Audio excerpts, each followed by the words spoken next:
Today I'm delighted to introduce to you a very special person who I was introduced by a chance one in a million. Mauricio Mejia. Yes, sir. Writer, entrepreneur, philanthropist, and a person with an incredible life story which he describes in his new book, Smoke and Mirrors. Mr. Mauricio, welcome to the show. Thank you. It's an honor to be here, and an honor to meet you as well. I'm excited. I think we got some great things ahead. Indeed. Well, the honor is mine and the pleasure is mine. I was delighted and I was honored to be the first one to read your book. Yes. And honestly, to me, it's the first time to build an episode, a show, an interview based on a book and then a life story. Normally, I wouldn't know much of the life story about my guest, but now I feel like I know a little bit. I feel like we can relate in many, many aspects in your life. I don't want to be a person who will show too many details of the book before it comes out. I'm not a spoiler. No. But it was an amazing experience. When I was reading it, I felt like I am in a Scarface movie with elements of Tarantino, with elements of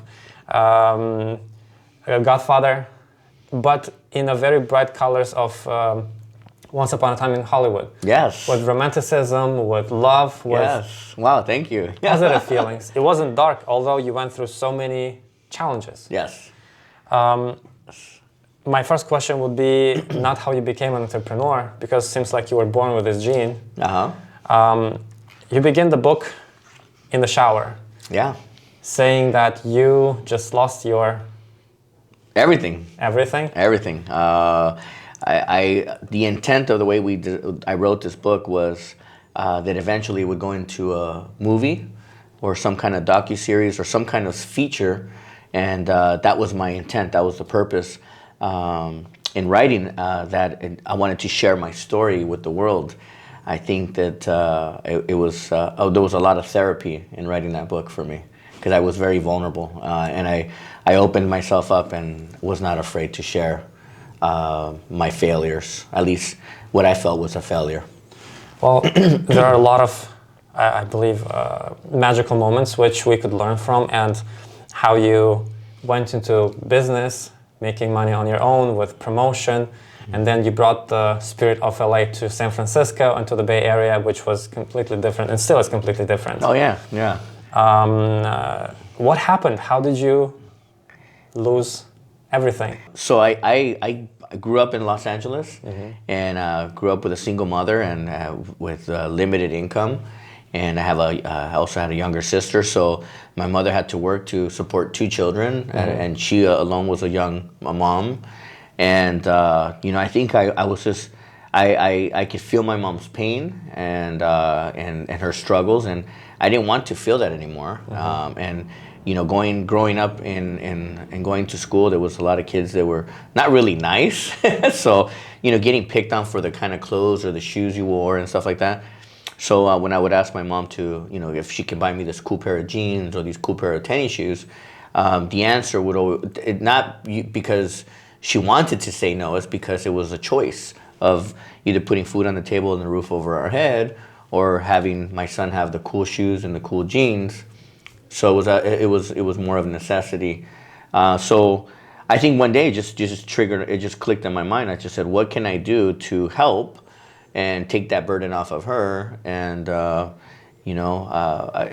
it just clicked. I started, my entrepreneurial spirit was woken up at 15, and I started in my local neighborhood. I started washing cars in the neighborhood, and I started to then learn math from that, financial math, not math 1, 2 + 2. I started learning the value of work and the dollar and money. So I once I got that into that, I really fell in love with the idea of business, and then and music was a big part of my life growing up. And then when I had the opportunity to get into the promotion nightlife at a young age, I took it because not that school wasn't important to me, but I wanted to live life, and I wanted to start young. And being in Los Angeles and in an environment where you have to, it's a survival of the fittest kind of environment, you get to grow up pretty quick at a young age. So yeah, That's what really happened, and that's what triggered me to then want to go out into the world at a very young age. So you started with washing cars, doing little things Yeah. here and there, and then you transitioned into promotion. Yeah. What is that actually is? What did you do? What was that promotion about? So in today's world, there's social media. So you sit behind a computer and you put a flyer, an image, and you promote. Back then, in the early 90s, we had to print flyers. And we had to go to other nightclubs or other locations, and it was like hand-to-hand combat. You had to wait for the people to come, or you had to do very one-on-one, like, hey, come and join my party. You give invitations out. So we used to print up to like 10,000 invitations for one party. Wow. And hope that people would come out and word of mouth would travel. And that was really the big way of communicating back in the early 90s. Mm-hmm. So I was up late at night. I was passing out flyers, putting flyers on parked cars and other nightclubs or other event spaces to get the word out. And then and I was likable, so people, we can have conversations. I was never shy, and that's how I started to build a reputation for myself in Southern California. And then eventually I migrated up to Northern California. And with that same edge, that same fire that I had in me, I was able to then come to the Bay Area and bring that LA energy to the Bay Area. How was this LA energy met in Bay Area? Because people are different, the energy is different. Yeah. And that energy is different. Oh, yeah. How was this? It was met with a lot of opposition. Okay. I came with this I came with a chip on my shoulder, like, I'm LA, I'm Hollywood, and you guys don't know what you're doing here in the Bay Area, and I've come from the best nightclubs and the best, the best, we're, music and movie stars, and this is San Francisco, I can do it, but I learned very quickly that I had to adapt to that, because I would have then become, instead of liked, I would have become hated, because people don't like different, so you have to adapt. Yeah. Doesn't mean change my ways completely, but I have to adapt to the environment so that I can become likable.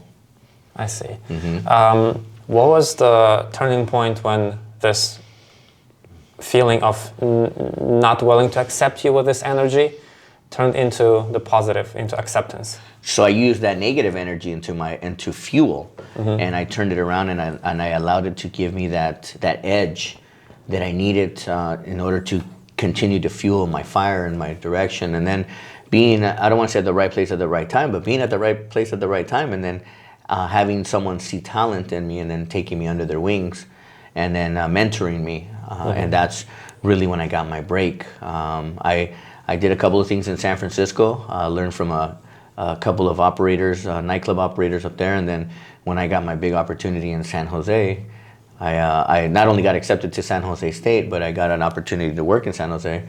I took the risk, and then I came down and I dominated from 1994 to 2015. So for many years, I dominated the nightlife scene here in the South Bay. Your book had a lot of incredible, astonishing, and inspiring moments. I don't want to disclose all of them, but if you don't mind, yeah. I'd like to ask questions about a few of them. You were a very young man. You were a teenager when you decided to join the Cadet Academy, mm-hmm. or please correct me if I'm wrong with the name. And you're writing that you felt the need of learning the discipline. Yes. What turned you on this idea? Because right now, a lot of young people, they lack this discipline. Yes. They are living in a surreal world. Mm-hmm. They have the biggest developed muscles of their, fingers when they play games. People don't know discipline, don't know appreciation, and you show in your book, in your story, how you did being so young. Mm-hmm. How did it happen?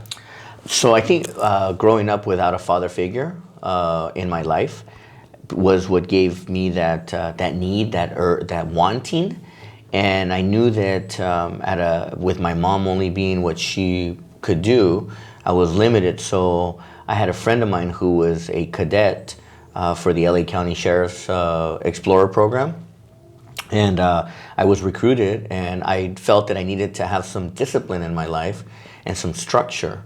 So instead of me going into the military, I was thinking of, well, this kid's probably just as close. I always wanted to be a Boy Scout when I was a kid, but my mom couldn't afford for me to be a Boy Scout. So again, there was an opportunity, and the Explorer program gave me that opportunity. So that is why I gravitated to that, and I was able to go through a 22-week boot camp with the LA County Sheriff's Explorer program, and I think it was one of the best disciplines that I had, because it really tested my mindset, my competitiveness, and really my drive. So that is what really opened and made me feel that I needed that. And you're right. I think that today there's a lack of discipline with kids, and kids are out of the control right now. And I think that we need to get kids more involved in things that are disciplinary versus just putting them in front of a phone or a TV or a video game to quiet them down or control them. Absolutely. Another very impressive moment, one of them, was when you saw this very unique building in San Jose in the downtown. Yes. And then you had this conversation with the owner, and you were very young. Yeah.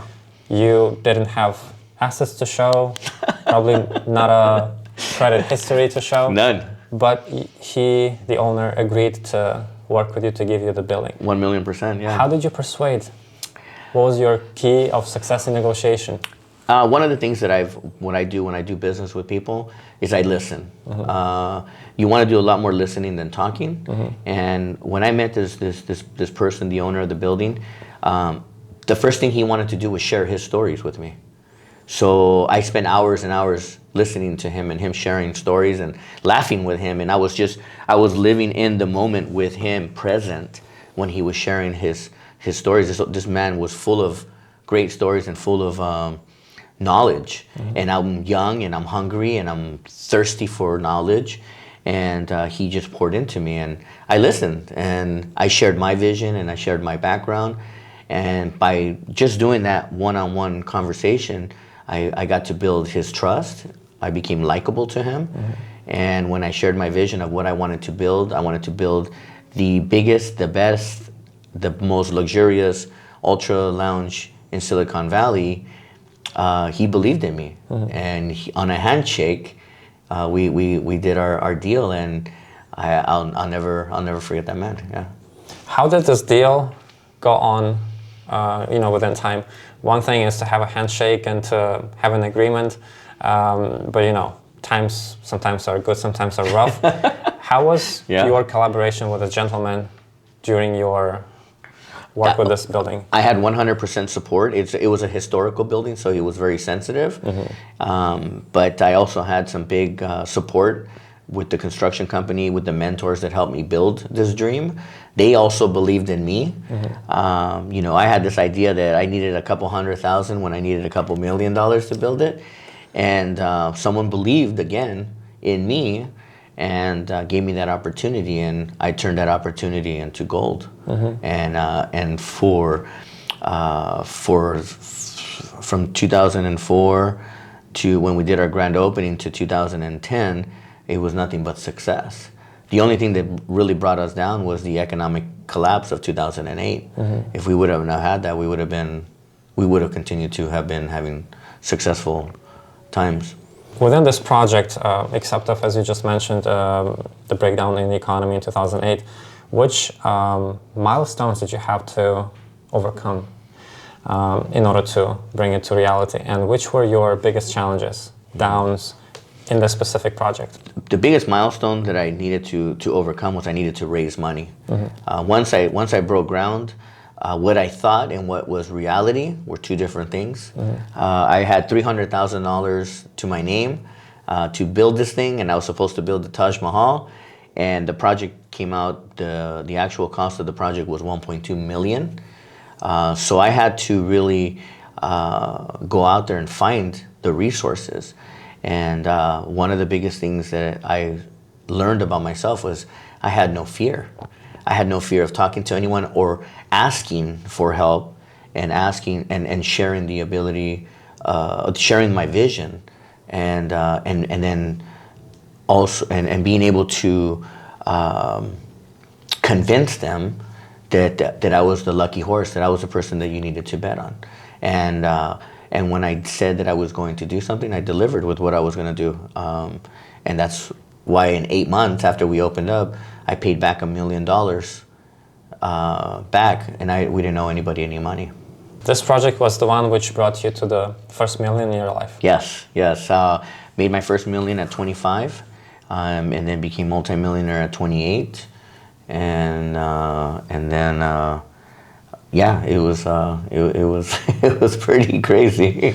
From the moment which you got your first million until, as you just mentioned, you become the multimillionaire in 28, which other investment projects or other projects did you develop, invest in, co-invest? Yeah, I had a passion for real estate, so I was doing real estate at a young age too. I was good at it. I was good at negotiating, and that's really where I diversified, and put all my eggs in one basket, kind of thing. So I always tell people I'm like I was Bruce Wayne during the day and Batman at night, if people know the Batman story. Yeah. So I was doing real estate and doing a businessman during the day, and at nighttime I was in my nightclub, which really was if we look at it in today's world, that was my platform. My social networking platform was my venue. And that's where I had thousands and thousands of people come through my place. And so we had a one-on-one connection versus what you have today. You know, you have a virtual connection or a friend that's not a friend. You don't have any actual interaction other than, oh, they're your friend on Facebook or Instagram or whatever. So yeah, absolutely. So I had one-on-one connection. I actually connected with people. Was this ability, how do you think, was this ability of connecting with people something that you were born with or you developed during your life challenges? Both. I think both. My mother told me that ever since I was born, I was always a likable person, likable kid. And I think that in that you start to learn to develop that skill of utilizing what you have. It's a talent. You know, not everyone is likable. You know, I mean, so I believe that I kept refining that skill, and it allowed me to navigate and get to the place where I'm at today. And today I'm still learning. I'm still learning how to communicate with others and as we grow to the next level. From the book, I could feel that the main basis of your success in the business endeavors were good ability of communicate and really good approach in networking. Yes. Which, as you just mentioned, back in the days was more personal. Now it's more online. What was the key for you, or like the challenge to overcome, to be able to build this network? Especially when you came from LA, when people knew you already, you came to the new place with different views, different energy. How did you overcome those, I don't know, fears, if you had any? Yeah. What was your key here in networking? It was not having fear. Not being afraid to break a conversation. You know, I can find something on someone, and you know, whether it's a compliment, you know, hey, you have a nice jacket, nice shirt, you know, hey, you have a nice smile, and that breaks the ice. And then some people will react, and some people won't. You know, it's not always. I'm not always gonna win on breaking the ice, but you know, a good percentage of the time, you know, people like to be complimented as long as you're authentic. And then you find that you can develop a conversation. I can become friends with anyone and anywhere around the world. That's a strong ability. I'm not afraid. That's the most important. So you built your first million when you were 25, then you grew and you became multimillionaire when you were 28. What happened when you were 32? During that time, the economy took a shift. And in 2008, the world collapsed. It went upside down. Yeah. The real estate market took a dive. The stock market took a dive. And people stopped spending money. So I was doing real estate. So right there, people stopped spending money in real estate. And spending money stopped. So in the bar business or in the nightclub business, it's about extra cash to spend. And people didn't have the extra. So they both went down at the same time. So that was really, there was no recovery from that. We didn't know where the bottom was. And then 2009, when things started to correct, I had already lost more than 80% of my value and everything that I had. There was just, you had to just start from the ground up again. So that was the economic downturn, not being prepared, not having money saved that would have allowed me to navigate through those hard times. It was part of the learning lesson here. I wasn't prepared. Was it tough? It was a tough. I thought it was forever, and that's the mistake that a lot of people make when they're climbing, is they think they're climbing forever and it's nonstop. But you have to always be prepared for the bad times too, because they come. Absolutely. Yeah. So you had to leave your apartment at that time, as you describe in your story, in your book. What did you do? What steps did you take in order to overcome that downfall and get back into business, get above the water? What happened from that point is I had to really humble myself. I was very high on my horse. I was very arrogant. I felt that I was untouchable. I was just, it was an ugly me that I had become, because all I knew was success, money, and power.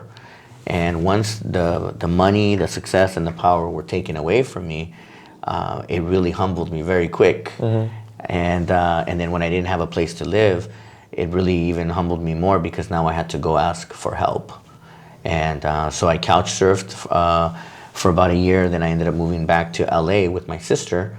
And I was in a little 10 by 10 room, coming from a beautiful home to now a 10 by 10 room. And I really had to peel away the layers like an onion. You have to peel the layers out and get to the core, and then rearrange and reprogram my core. And I had to rebuild. So what I did was I had a 10 by 10, a whiteboard in my room, and I started to write out my plan. And I wrote my 2012, 13, 14, 15, 16, a 5-year plan. And I started with 150,000, 250,000, 350, until I got to $500,000. And then I said, okay, how am I going to get here? And I threw it out to the universe, and I just said, all right, it's out there. I need to put in the word. So my second book that we haven't talked about, but is Decide, Commit, Execute. Once I made the decision, I made a commitment to my decision. And then once I made the decision and the commitment, I had to take the action. And action is executing. And once I put that into play, I started to see a lot of things start to shift differently in my life moving forward. So I use that today, and I share that with people that talk about wanting to become a business person or an entrepreneur. I say, here's what worked for me. Here's my ideas journaled, and it's 3 simple things. I mean, it sounds simple, but it doesn't work if you don't put any action behind it. I loved a lot your book, and one of the reasons, there are many reasons, but one of them is you're very specific. A lot of well-known successful people, including, for example, Arnold Schwarzenegger, they write books on their success stories, and they're huge. Yeah. And when you read, you enjoy the story, you enjoy how he was flexing his muscle, but in the end, it feels like, so what exactly are you trying to tell me or teach me with this book as a mentor, right? And here, you're very specific. There's no water. It's like straight to the point, cutting away all the unnecessary stuff. So Correct. like, I really appreciate that, and I think it's one of the significant marks of a professional. Yeah. So back to that story, when you were in LA, in that room with your sister, you started writing your plans. What did you start with? What was your first business after the failure? Yeah. Which was already getting you back? So I went back. I ended up moving back to San Jose, and I got back into the restaurant business and bar business. Immediately, I was able to find an investor, someone that would believe in me. I still had it in me. It was probably the fastest close that I've ever done in my life. I had a meeting set up. From the time that I walked into the room and sat down, and the time that I got the check and walked out, was no longer than 30 minutes. It was the fastest close that I've ever done. It was like introduction. Hey, sir, thank you for your time. This is my partner, myself. He cuts me off and he says, I know who you are. How much do you need? And I was floored. I was floored. Mauricio Mejia. Thank you so much. I appreciate it. Thank you so much. Thank you for your time. Thank I you. appreciate it. Absolutely. And I can't wait to see more your endeavors. And thank you for sharing with us. I believe And I hope we could do more interviews to help more through the camera to our communities. Thank you so much. I appreciate that. Thank you.